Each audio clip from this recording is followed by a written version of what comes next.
ગુજરાતમાં સ્થાનિક સ્વરાજ્યની ચૂંટણીને લઈને કોંગ્રેસ સુપર એક્ટિવ મોડમાં જોવા મળી છે।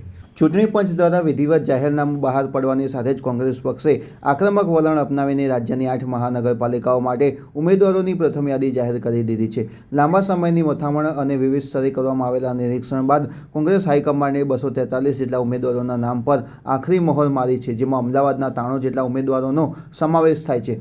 આ યાદીમાં પક્ષે જૂના જોગીઓ સાથે યુવા ચહેરાઓને પણ પ્રાધાન્ય આપીને સત્તાધારી પક્ષ ભાજપને કાંટે કી ટક્કર આપવાની તૈયારીઓ કરી લીધી છે। ઉમેદવારોની જાહેરાત બાદ હવે કોંગ્રેસ જનતાની વચ્ચે પોતાના વાયદાઓ અને વિઝન સાથે પહોંચવા તૈયાર થઈ છે। આ સિલસિલામાં આજે કોંગ્રેસ દ્વારા ખાસ કરીને અમદાવાદ મહાનગરપાલિકા માટે પોતાનો ચૂંટણી ઢંઢોરો એટલે કે મેનિફેસ્ટો બહાર પાડવામાં આવશે। પ્રદેશ નેતાગીરી અને શહેરના ધારાસભ્યોની હાજરીમાં જાહેર થનાર આ મેનિફેસ્ટોમાં શહેરના મધ્યમ અને ગરીબ વર્ગને સ્પર્શતા મુદ્દાઓ પર વિશેષ ભાર મૂકવામાં આવ્યો હોવાનું સૂત્રો જણાવી રહ્યા છે। રાજકીય વિશ્લેષકો માની રહ્યા છે કે વહેલી ઉમેદવારોની જાહેરાત કરીને કોંગ્રેસે પ્રચારમાં સરસાઈ મેળવવાનો પ્રયાસ કર્યો છે। બીજી તરફ રાજકોટમાં ક્રિકેટર રવિન્દ્ર જાડેજાના બહેન નયનાબા જાડેજાને ટિકિટ આપીને પક્ષે આકર્ષણ જમાવ્યું છે। હવે જ્યારે ફોર્મ ભરવાની પ્રક્રિયા ગતિ પકડી રહી છે, ત્યારે કોંગ્રેસનો ચૂંટણી ઢંઢેરો મતદારોને રીઝવવામાં કેટલો સફળ સાબિત થાય છે તે જોવું રસપ્રદ રહેશે।